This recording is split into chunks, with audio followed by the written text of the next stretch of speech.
The great hall of the Galactic Council stretched as far as the eye could see. Massive pillars of pure crystal rose from the floor like frozen lightning.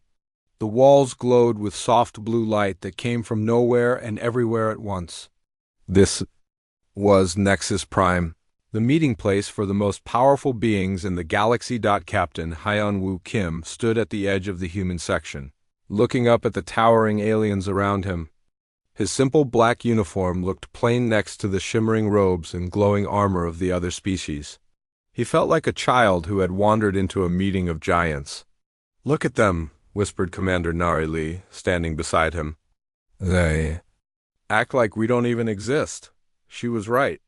The other species barely glanced at the human delegation. They were too busy showing off to each other, their voices echoing through the vast chamber like thunder. At the center of the hall stood Admiral Kilthara of the Vorthic Empire. Her body was made of living crystal that caught and split the light into rainbow patterns. She raised one hand, and the air above her filled with images of massive ships. Each one was the size of a small moon, covered in weapons that could destroy planets. "Behold the might of the Vorthic fleet," she announced, her voice ringing like breaking glass. "Our dreadnoughts can crack worlds in half. Our shields can stop the light of 1,000 suns." The other aliens nodded and made sounds of approval. Some of them had faces that humans could understand. Others were just clouds of gas or balls of living metal. But they all seemed impressed by the Crystal Woman's ships. Next came Bayarch Zelenaya of the Kaleri Collective. She looked like a tree that had learned to walk, with green bark for skin and leaves instead of hair. When she spoke, her voice sounded like wind through branches. "The Kaleri fleet lives and breathes," she said. Images appeared showing ships that looked like giant sea creatures swimming through space. "Our vessels heal themselves. They grow stronger with each battle. They adapt to any enemy." The ships in the images moved like living things. Their hulls rippled and changed shape. Weapons grew from their sides like thorns. It was beautiful and terrifying at the same time. Then Energy Marshal Kwandu of the Luminar Federation stepped forward. He wasn't solid at all, just a human-shaped outline filled with swirling light. His voice sounded like music played on instruments made of starlight. "The Luminar fleet exists beyond the physical realm," he sang. "Our ships can become one with the void. No weapon can touch what is not truly there." The images he showed were hard to look at. Ships that seemed to be made of pure energy, flickering in and out of existence. Sometimes they were solid, sometimes they were just patterns of light. They moved through space like ghosts, passing through asteroids and enemy fire as if they weren't there. Captain Kim watched it all with calm eyes. He had seen these displays before at other meetings. The aliens always started with their weapons. They always tried to impress each other with how powerful they were. It was like watching children play with toys, except these toys could destroy star systems. "Captain Kim of Earth," called a voice from above. The sound carried easily through the massive hall. "Will you show us your military assets?" The speaker was Counselor Vexmar of the Kaleri. His tone made it clear what he thought of human military assets. Several aliens made sounds that might have been laughter. Kim stepped forward into the center of the hall. The lights dimmed slightly, focusing on him. He looked very small surrounded by all those towering aliens, but he stood straight and proud. "I would like to demonstrate Earth's newest military vessel," he said. His voice was steady and clear. "We call it a supercarrier." The reaction was immediate. The crystal aliens made sounds like tinkling bells. The energy beings flickered brighter. The tree-like Kaleri rustled their leaves. They were all laughing. "A carrier?" Admiral Kilthara's voice dripped with amusement. "You mean those floating metal boxes that carry your primitive aircraft?" "How quaint," added Bayard Zelenaya. "We have seen your databases. Your carriers are large for your species, but they are nothing compared to true warships." "Energy Marshal." Quindo's light pulsed in patterns that probably meant he was laughing too. Perhaps the humans should focus on learning from their betters rather than playing with antique toys. More laughter echoed through the hall. Kim stood still and waited for it to die down. Behind him, he could feel the anger radiating from the other human delegates. Commander Lee's hand had moved to her weapon. Chief Science Officer Yuna Choi was making quiet notes on her tablet, probably recording everything for later analysis. The demonstration will take place in 3 days.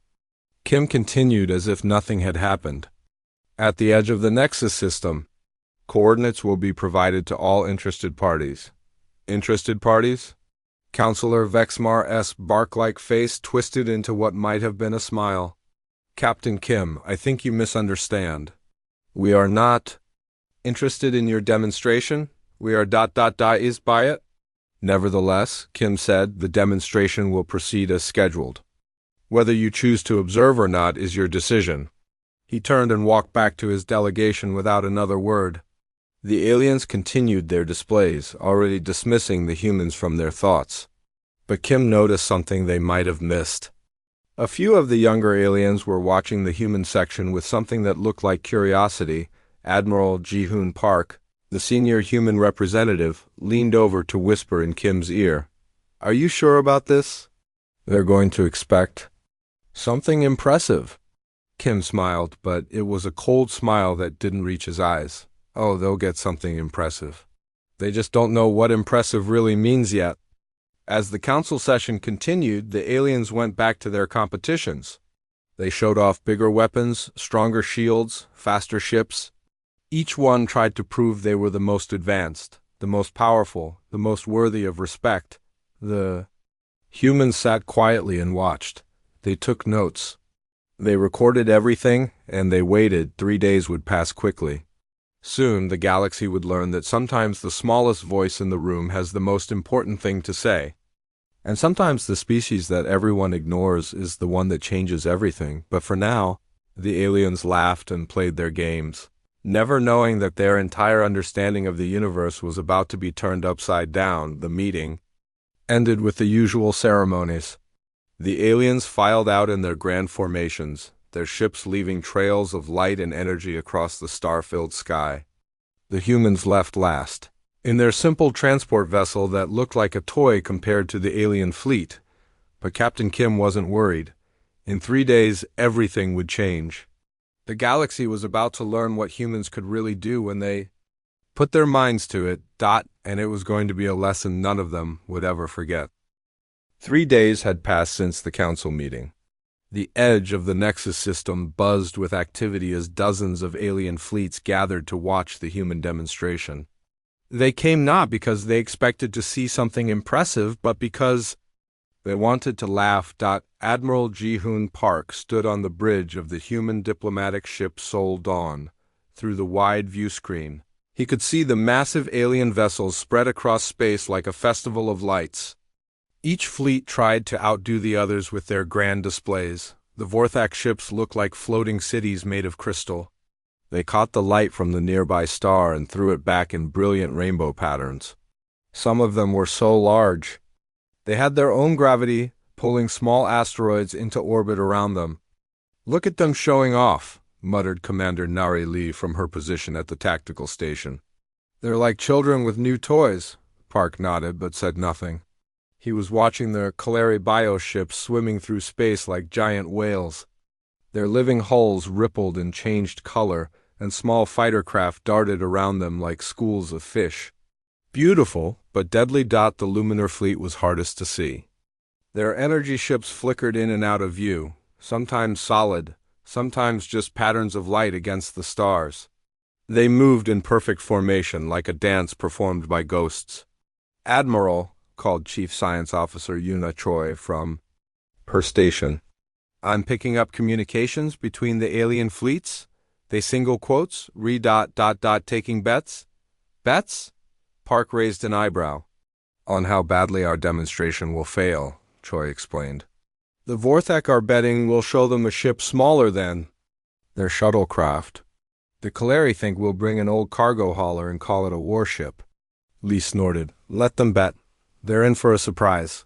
On the main screen, a new image appeared. It was Fleet Commander Zorthik of the Vorthak, his crystal face twisted in what might have been amusement. When he spoke, his voice crackled with barely hidden laughter. Human vessel, this is Commander Zorthic. We have been waiting for hours. Where is this mighty carrier you promised to show us? Other communication channels opened. Bayerch Nalvera of the Caleri spoke in her went-through-trees voice. Perhaps the humans have realized their mistake and decided not to embarrass themselves. Energy Marshal Quendu's musical tones joined the chorus. Maybe their ship broke down on the way here. Human technology is so ... fragile. More laughter echoed across the communication channels. Park could feel the anger building among his crew, but he remained calm. He had been waiting for this moment for 3 years. Captain Kim, he said quietly, it's time. Captain Haimu Kim stepped forward to the communication station. He looked exactly as calm as he had 3 days ago, when the aliens had laughed at him in the council chambers. All observing fleets, Kim announced. Please move to minimum safe distance. 500,000 kilometers from the demonstration zone. The laughter got louder. On the screen, Commander Zorthic's crystal body flashed with amusement. Safe distance? From what? Your little metal boat? Our shields have survived the hearts of dying stars, added Bayerch Nalvera. What could possibly threaten us? Kim's expression didn't change. The demonstration will begin in 10 minutes. Please clear the area. Most of the alien fleets ignored the warning. A few moved back slightly, but only because they wanted better viewing angles. They were like people at a circus, waiting for the clowns to come out. Admiral, Troy called out, all fleets are in position. The demonstration zone is clear, Park nodded. Chief, begin the transmission. Troy's fingers danced over her controls. To anyone watching, it would look like she was sending simple radio signals. Random numbers and letters that meant nothing. The aliens had long ago dismissed human radio technology as primitive. They had no idea they were looking at the most advanced communication system in the galaxy. The signals weren't random at all. They were quantum encrypted commands sent through dimensions that most species couldn't even detect. The numbers and letters were coordinates, not in normal space, but in the twisted reality between dimensions. Transmission complete, Troy reported. Response received. The engine is ready. On the alien ships, sensor operators started to frown. Their instruments were picking up something strange. A gravitational distortion was approaching from the direction of Earth, but their cameras showed nothing but empty space. What is that? Muttered a Vortex sensor technician on Commander Zorthic's flagship. Probably just an asteroid, Zorthic replied. But his voice had lost some of its confidence. The distortion grew stronger. It was massive, whatever it was. The size of a small moon, but moving with impossible precision. And it was invisible to every optical sensor in the alien fleets. This is impossible, whispered a Caleri bioengineer. Our living sensors can detect anything with mass, but this is there and not there at the same time. The luminar ships, masters of energy and light, were completely baffled. Their instruments showed a massive object approaching, but their energy-based vision couldn't see it at all. Admiral, Troy reported, her voice tight with barely controlled excitement. Gravitational sensors are going crazy. The aliens are starting to panic. Park allowed himself a small smile. Good, let them wonder. The space around the demonstration zone began to shimmer. It started as just a tiny distortion, like heat waves rising from hot pavement. But it grew larger and larger until it covered an area the size of a small country. The alien fleets stopped their chatter. Their sensors were screaming warnings, but they couldn't understand what they were seeing. Reality itself seemed to be bending and twisting in front of them. What kind of technology is this? Commander Zorthic's voice had lost all its arrogance. This is beyond anything in our databases. It's not possible, Bayerch Nalvera whispered. No species has ever developed cloaking technology this advanced. Energy Marshal Quendu's light patterns flickered with confusion. This violates the fundamental laws of physics. Matter cannot exist in superposition on this scale. But the shimmering continued to grow. The distortion field expanded until it was the size of a small planet, and still, their cameras showed nothing but empty space.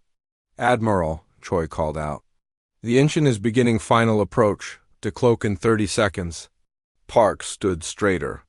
This was the moment he had been waiting for. The moment when humanity would take its rightful place among the stars. "All stations, prepare for revelation," he commanded. "It's time to show the galaxy what humans can really do." The alien fleets watched in stunned silence as the shimmering grew more intense. Their mighty warships, their advanced technology, their thousands of years of galactic dominance, none of it had prepared them for what was about to happen. 30 seconds. Everything would change. The galaxy would learn that the species they had dismissed as primitive was actually the most advanced civilization in known space. And the humans who had been laughed at and ignored would become the teachers of the stars. The countdown began. 29, 28, 27. The universe held its breath, waiting for the impossible to become real. And somewhere in the shimmering distortion, something vast and unimaginable prepared to show itself to the galaxy for the first time. The age of human supremacy was about to begin. The countdown reached 0. The shimmering distortion in space suddenly exploded with light. Not the harsh glare of an explosion, but something far more beautiful and terrifying. Reality twisted and folded like paper being uncrumpled by invisible hands. The very fabric of space-time rippled outward in waves that made the alien sensors scream. Then, slowly, impossibly, something began to appear. First came the outline, a shadow against the stars that was so massive it blocked out entire constellations. The alien fleets watched in stunned silence as the shadow grew more solid, more real. Their instruments went wild, trying to process what they were seeing. "By the Crystal Throne," whispered Commander Zorthik, his voice barely audible. "What is that thing?" The UES engine finished decloaking and hung in space like a mountain made of metal and light.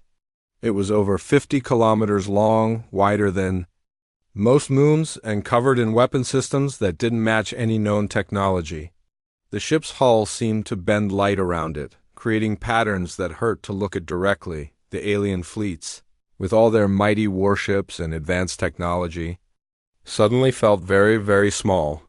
"Impossible," breathed Bayerchnelvera. "Nothing that large should be able to move through space. The gravitational stress alone should tear it apart." But the engine didn't just move through space, it seemed to exist above it. The ship created its own gravity field, warping the space around it like a massive lens.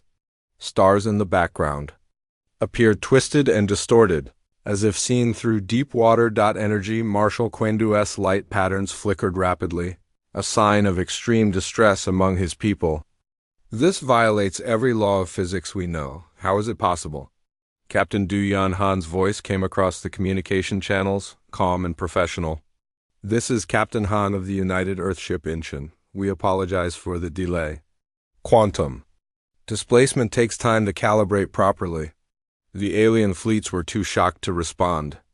They had expected to see a primitive metal box with simple weapons. Instead, they were looking at something that seemed to have been built by gods.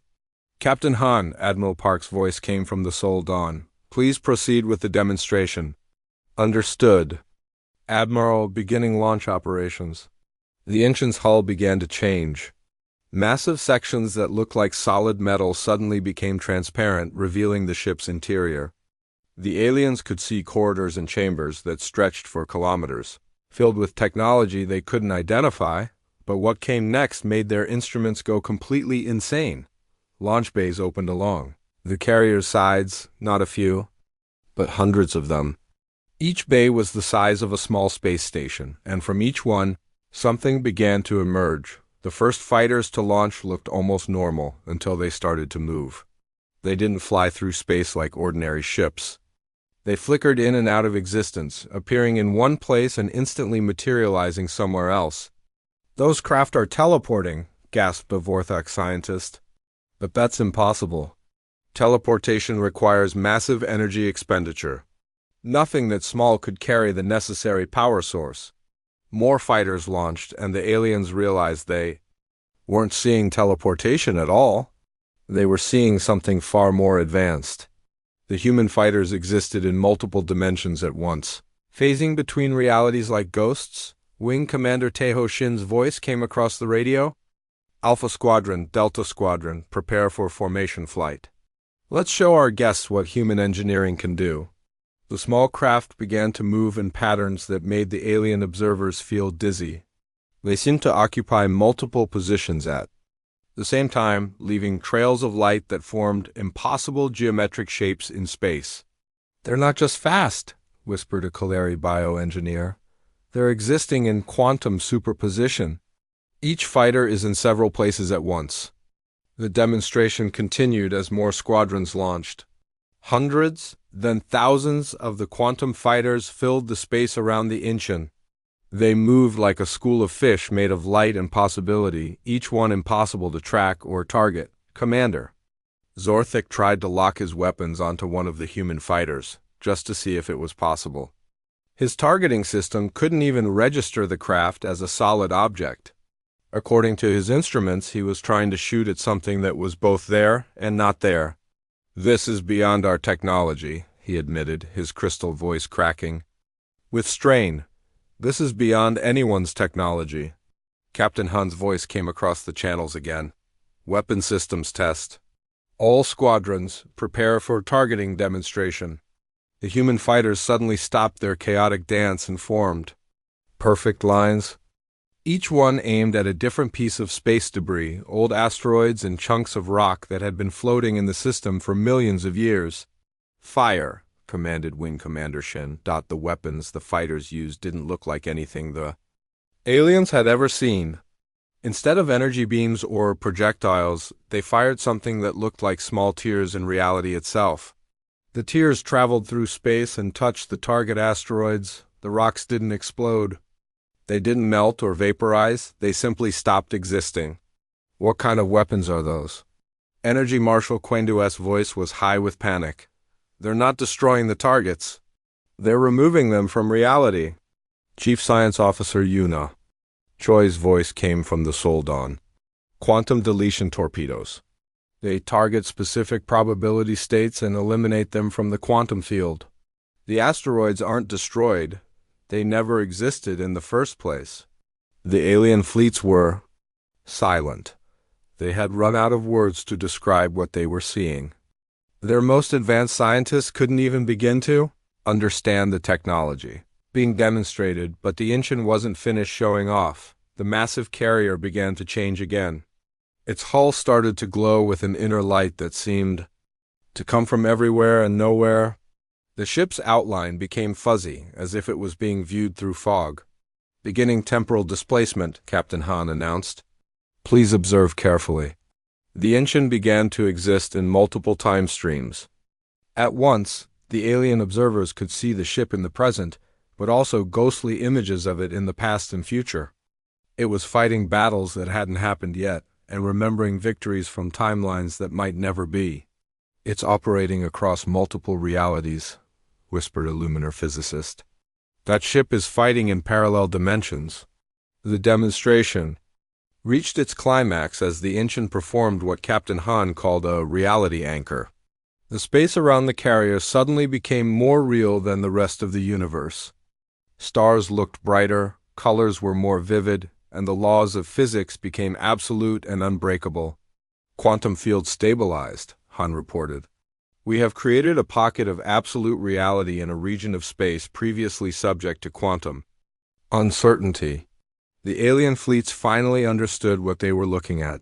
This wasn't just advanced technology.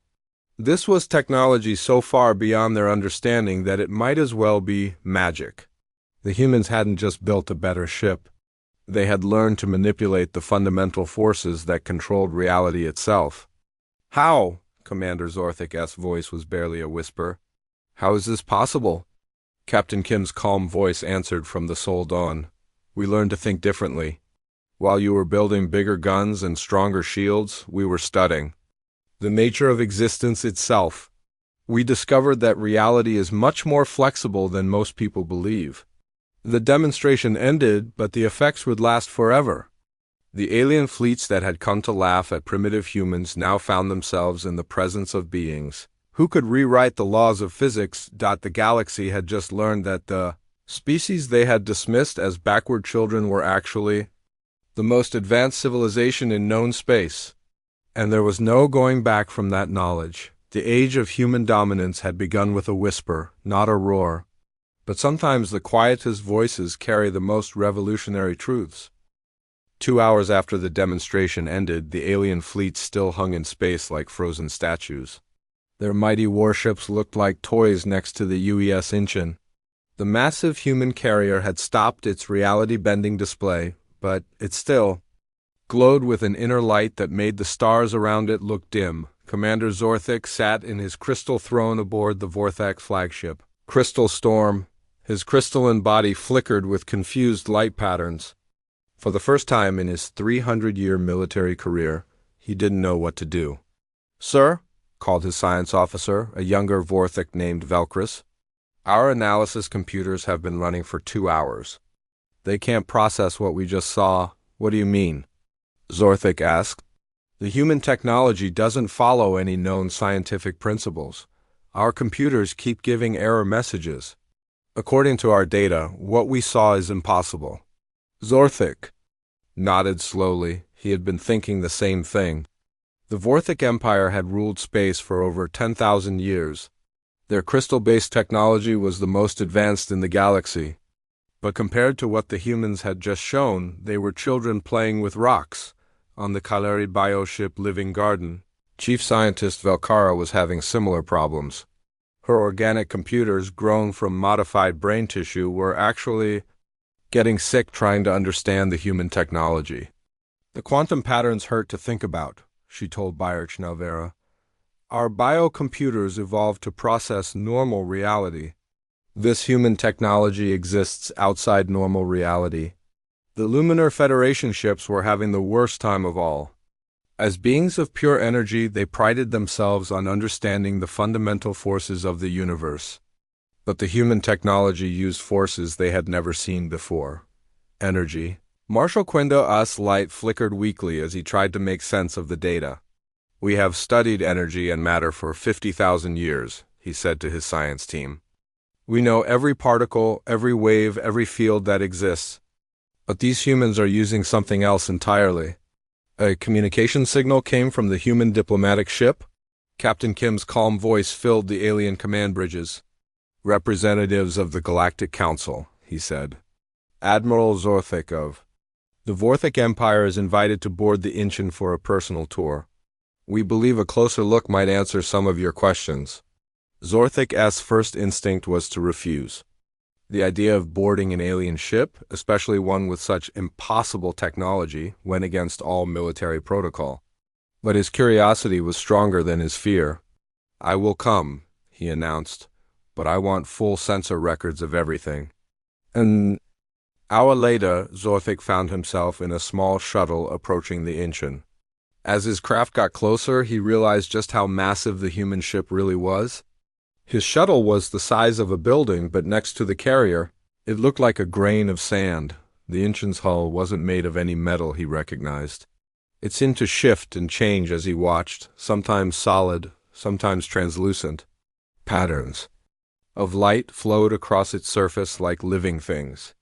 "Vorthik Shuttle, this is Incheon Flight Control," came a human voice. "You are cleared for landing in Bay 7. Please follow the guide lights." Guide lights appeared in space, forming a path toward one of the carrier's many openings. But as Zorthik followed them, he noticed something strange. The lights weren't just showing him where to go, they were actually pulling his shuttle forward with some kind of gentle force field. "Welcome aboard the Incheon," said Captain Du-Yan Han as Zorthik stepped out of his shuttle. She was a small, human woman with kind eyes. But something about her presence made the space around her feel more solid and real. The landing bay was enormous, stretching away in all directions further than Zorthik could see. Hundreds of the quantum fighters sat in perfect rows, their hulls shimmering with contained energy. Human technicians moved between them, but they weren't using tools. They seemed to be communicating with the fighters directly, touching the Hull with their bare hands? How do they do that? Zorthik asked, pointing at a technician who was somehow reaching inside a fighter's solid hull to adjust something. Quantum interface, Captain Han explained. Human consciousness exists in a state of quantum superposition. We can interact with matter at the quantum level simply by thinking about it. They walked deeper into the ship, past corridors that seemed to stretch forever. The walls were covered with displays showing information that hurt Zorthik's eyes. To look at, the symbols and numbers seemed to move and change even when he wasn't looking directly at them. "This is Dr. Kyungmin Jang, our chief physicist," Captain Han said, introducing a human man in a white coat. "He developed most of the technology you see here," Dr. Jang bowed politely. "Commander Zorthik, I understand you have questions about our technology. How is any of this possible?" Zorthik asked. "Your species achieved spaceflight only decades ago." "How did you advance so far so fast?" Dr. Jang smiled. "We didn't develop this technology, Commander. We discovered it. Earth exists at a unique point in space where multiple dimensions intersect. This gave us access to quantum phenomena that other species can't even detect." They entered a massive chamber filled with equipment that defied description. Machines that seemed to be built from crystallized light worked alongside computers made of liquid starlight. In the center of it all stood a device that looked like a small artificial star. "This is our quantum consciousness interface," Dr. Jang explained. "It allows us to connect our minds directly to the quantum field that underlies all reality. With it, we can manipulate matter and energy at the most fundamental level." Zorthik stared at the device. "You're saying you can control reality with your thoughts?" "Not control," Dr. Jang corrected. "Collaborate. Reality isn't fixed the way most people think. It's more like a conversation between consciousness and possibility. We've learned to join that conversation." They moved on to the weapons bay, where Zorthik saw the quantum torpedoes being assembled. Each torpedo was a small miracle of engineering, containing energies that could delete matter from existence itself. "These weapons target probability states," explained Weapons Officer Minho Kong. "Instead of destroying something, we convince the universe that it never existed in the first place. It's much more efficient than conventional weapons." The tour continued through engine rooms where space itself was being folded and twisted, through laboratories where new dimensions were being created and tested, through training facilities where human pilots learned to fly ships that existed in multiple realities at once. "And the most important thing to understand," Captain Han said as they walked, "is that this technology requires a specific type of consciousness to operate. Human brains evolved in Earth's unique dimensional environment. We process reality differently than other species." "You're saying other species can't use this technology?" Zorthik asked. "Not exactly," Dr. Jang replied. "But they would need to fundamentally change how they think about the universe. Most species see reality as fixed and unchangeable. Humans see it as flexible and responsive." As the tour ended, Zorthik felt overwhelmed. Everything he thought he knew about science, about technology, about the nature of existence itself, had been turned upside down. The humans hadn't just built better ships, they had discovered truths about the universe that other species couldn't even imagine. "Why are you showing me this?" he asked as they returned to the landing bay. Captain Han smiled. "Because the galaxy is about to change, Commander. Humanity is ready to share our knowledge, but only with those who are willing to learn. The age of competition is ending. The age of cooperation is about to begin." As Zorthik flew back to his ship, he carried with him the knowledge that would transform galactic civilization. The humans weren't conquerors or invaders. They were teachers, offering to show the galaxy secrets that had been hidden since the beginning of time. But first, the galaxy would have to learn to see reality the way humans did, not as a prison of fixed laws, but as an infinite canvas of possibility. 6 months had passed since the demonstration at Nexus Prime. The galaxy was no longer the same place it had been before. The news of humanity's impossible technology had spread like wildfire through every system, every planet, every space station on The crystal world of Vorthek Prime, the ruling council sat in emergency session. The great crystal spires that had stood for 10,000 years now seemed small and fragile. Commander Zorthik stood before the Council of Elders, his body flickering with nervous light patterns. "Tell us again," demanded Elder Morthak, the oldest and most powerful Vorthek in existence. "What exactly did you see on the human ship?" Zorthik had told this story dozens of times, but the elders still couldn't believe it. "They showed me machines that think with light, weapons that delete reality, and engines that fold space like paper. But that's not the most important part." "Then what is?"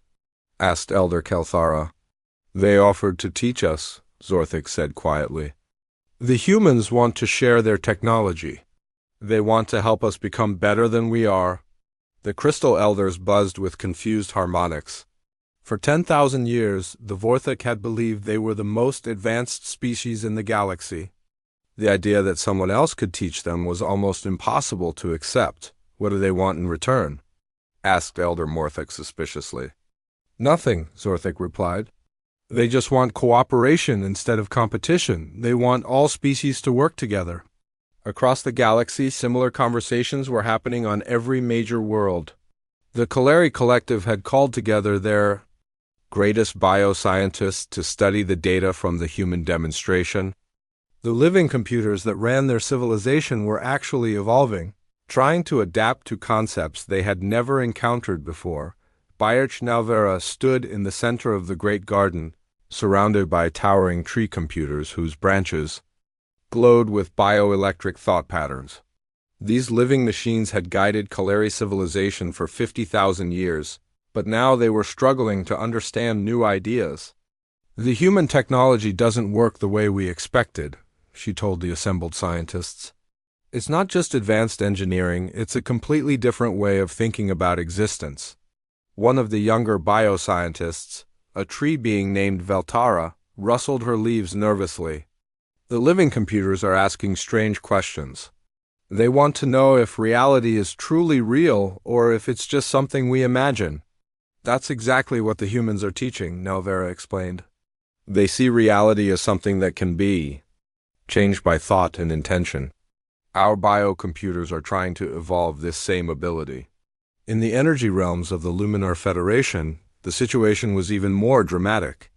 The Luminar existed as pure energy, but the human concepts were forcing them to think about matter and consciousness in new ways.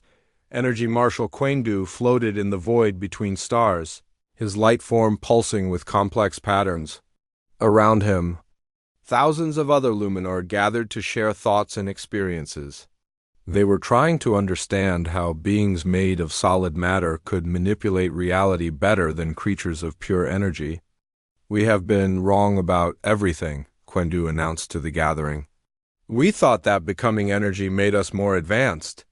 But the humans have shown us that consciousness is more important than the form it takes." The response from the other Luminar was a symphony of confused light. They had spent millions of years perfecting their energy forms, believing this made them superior to physical beings. Now they were learning that their evolution might have been a step backward. "What do we do?" asked Energy Adept Lumara Her. "Form flickering with uncertainty. We learn," Quendu replied. "The humans have offered to teach us. We must decide if our pride is more important than our future." The biggest changes were happening at the Galactic Council itself. The Great Hall on Nexus Prime was being rebuilt to accommodate new ideas about cooperation and shared knowledge. The old system of competing species trying to outdo each other was being replaced by something entirely new. Admiral Jihoon Park now held a permanent position as Director of Technological Cooperation. His office was always full of alien scientists and engineers, all desperate to understand how human technology worked. "The key," he explained to a group of Vorthik researchers, "is not to copy our machines. It's to change how you think about the universe. Once you understand that reality is flexible, the technology becomes possible." One of the Vorthek scientists, a young crystal being named Crystal, raised a sharp-edged hand. "But how do we change our thinking?" "We have evolved to see reality as fixed and unchangeable." Park smiled. That's where human teachers come in. We're setting up training programs on every major world. Humans will work with your scientists to help them develop quantum consciousness. The training programs were already showing amazing results. On the bio-worlds of the Calari, human instructors worked with tree computers to develop new forms of living technology. The combination of Calari bioengineering and human quantum manipulation was creating wonders that neither species could achieve alone. Dr. So-Young Wang, one of Earth's leading quantum consciousness researchers, stood in a Calari bio-laboratory surrounded by plants that glowed with mathematical equations. The tree computers were learning to think in quantum superposition, existing in multiple states of thought at once. "It's working," she told Bayerchnalvera. "Your biocomputers are developing quantum awareness. In a few more months, they'll be able to interface directly with quantum technology." Similar breakthroughs were happening everywhere. Vorthak crystal computers were learning to process quantum uncertainty. Luminar energy forms were discovering new ways to interact with physical matter. Species that had competed for millions of years were now working together to unlock the secrets of existence itself, but the most dramatic changes were happening in space. Human-designed quantum shipyards were being built in orbit around major worlds. These facilities used reality manipulation technology to construct vessels that combined the best features of all galactic species. Captain Min Jae-hong commanded the construction of the first hybrid warship, the Galactic Unity, the vessel combined Vorthak crystal computing, Calari bioadaptation, luminar energy manipulation, and human quantum consciousness into something greater than the sum of its parts. "This ship doesn't just fly through space," he explained to a group of alien observers. "It exists in harmony with space. Every system works together like instruments in an orchestra." The Galactic Unity was more than just a ship. It was a symbol of what the galaxy could become when species worked together instead of against each other. Its crystal hull could heal itself like a living thing. Its energy systems could phase through solid matter. Its quantum engines could exist in multiple dimensions simultaneously. But the real revolution was happening in the minds of Galactic citizens. Young beings of every species were learning to think like humans, to see reality as something that could be shaped by conscious intention rather than something that had to be endured on Nexus Prime. The first Galactic Academy of Quantum Consciousness opened its doors to students from every known species. Human instructors worked alongside alien teachers to develop new forms of education that combined scientific knowledge with quantum awareness. Professor Hyun-Sik Park, the Academy's first director, addressed the opening ceremony with representatives from hundreds of worlds in attendance. "We are not just learning new technology," he told the gathered delegates. "We are evolving into something new, a galactic civilization based on cooperation, understanding, and shared consciousness. The age of competition is ending, the age of unity has begun." The galaxy was transforming before everyone's eyes. Trade routes that had been defended by massive military fleets were now protected by small, quantum vessels that could exist in multiple locations at once. Wars that had raged for centuries ended as species learned to resolve conflicts through shared consciousness rather than violence. The humans who had been dismissed as primitive just months before were now the most sought-after teachers in the galaxy. But they wore their new status humbly, always emphasizing that they were partners in discovery rather than masters of it. As Admiral Park looked out at the stars from his office on Nexus Prime, he reflected on how much had changed. The galaxy that had once been divided by fear and competition was becoming united by wonder and possibility. The future was brighter than anyone had dared to imagine, and it was just beginning. 1 year after the demonstration that changed everything, the galaxy was unrecognizable. The Great Hall of the Galactic Council on Nexus Prime had been completely rebuilt. Where once stood separate sections for competing species, now there was a single circular chamber where all beings sat as equals. Fleet Admiral Yoonji Song stood at the center of the chamber, wearing the new uniform of the Galactic Defense Consortium. The uniform combined elements from every member species, crystal threads from the Vorthak biofiber from the Calari, energy patterns from the Luminar, and quantum-responsive materials from Earth. The quarterly report shows remarkable progress, she announced to the assembled representatives. Piracy in the Outer Rim has dropped to zero. The trade wars between the Centauri and Rigel sectors have ended. Most importantly, we've had no military conflicts between member species for 8 months. The audience responded with a variety of sounds: crystal chimes from the Vorthak, rustling leaves from the Calari, musical tones from the Luminar, and human applause. The universal translator didn't just convert words anymore. It transmitted emotions and intentions directly between species. Commander Zor Thick, now wearing the insignia of the Galactic Defense Consortium, stood to address the assembly. His crystal body had changed over the past year. The rigid patterns that once defined Vorthak anatomy had become more fluid, more adaptable. Working with human quantum consciousness had transformed him at a fundamental level. The hybrid fleet grows stronger each day, he reported. We now have 50 vessels that combine technologies from all member species. These ships don't just patrol space, they heal it. Wherever our quantum carriers go, they leave space-time more stable and peaceful. In the year since first contact with true human technology, every species had been transformed. The Vorthak crystal cities now grew like living things, adapting to their inhabitants' needs. Calari bioships had developed quantum awareness, making them the fastest vessels in the galaxy. Luminar energy beings had learned to take physical form when needed, bridging the gap between matter and energy. Ambassador Sujin Kang stepped forward to present the next phase of galactic development. She was no longer just Earth's representative. She had been elected as the first director of interspecies harmony, a position that didn't exist before humans showed the galaxy what cooperation could achieve. Today, we announce the beginning of the Deep Space Exploration Project, she said. Combined human-alien teams will venture beyond our galaxy to discover what lies in the vast spaces between star clusters. The project represented everything the new galaxy had become. Instead of each species exploring alone, competing for resources and territory, they would work together to unlock the mysteries of the universe.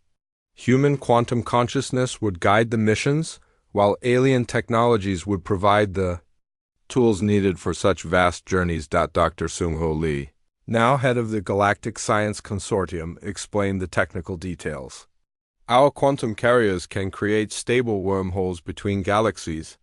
Combined with Vorthak navigation crystals, Calari bioadaptation systems, and luminar energy manipulation, we can reach places that no single species could explore alone. The UES Incheon had become the flagship of this new age. Captain Duyan. Han still commanded the vessel, but her crew now included members from every known species. The ship itself had evolved, incorporating the best technologies from across the galaxy while maintaining its quantum consciousness core.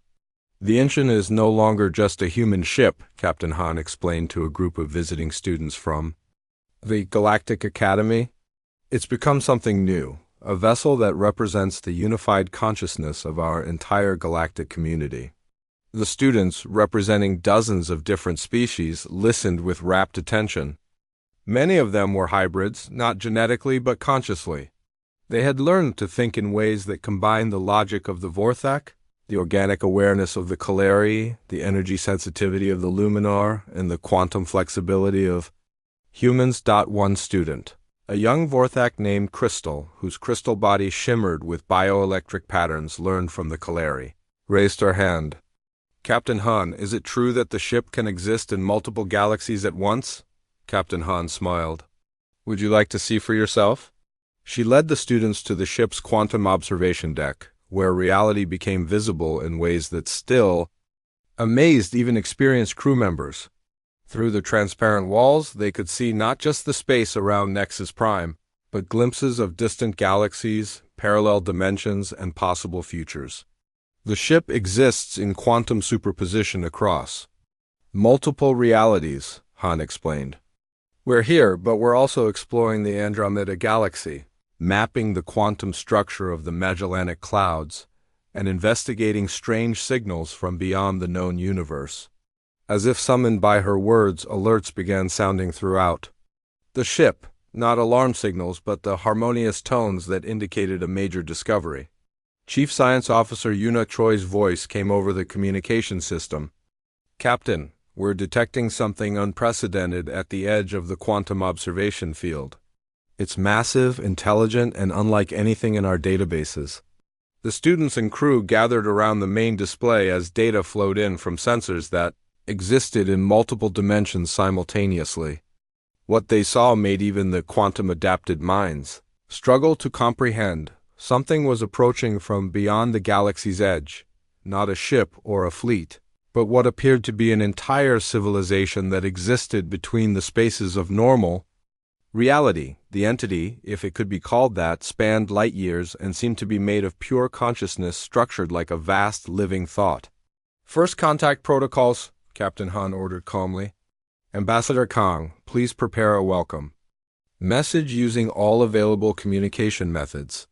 But before any human communication could be sent, the entity spoke directly into the minds of everyone aboard the ship. Its voice was like music made of mathematics, conveying concepts that had no words in any known language. "Greetings, young galaxy builders," the entity said. "We are the architects of deep space. We have watched your transformation with great interest. You have achieved in 1 year what takes most galaxies 1,000,000 years to accomplish." The revelation that followed reshaped everything once again. The entity explained that the universe was far more crowded than anyone had imagined. Ancient civilizations existed in the spaces between galaxies, watching younger species develop.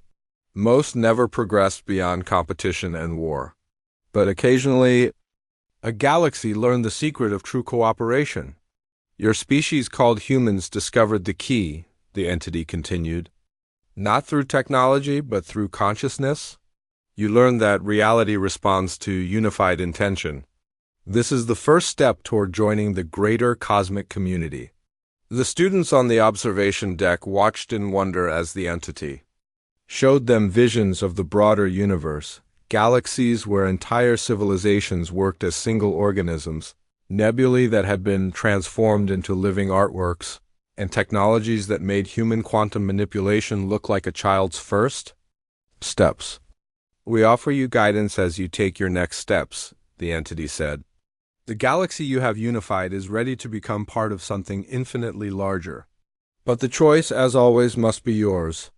As the entity withdrew to wait for their answer, the crew of the Inchin found themselves facing a decision that would affect not just their galaxy, but their place in the cosmic order itself.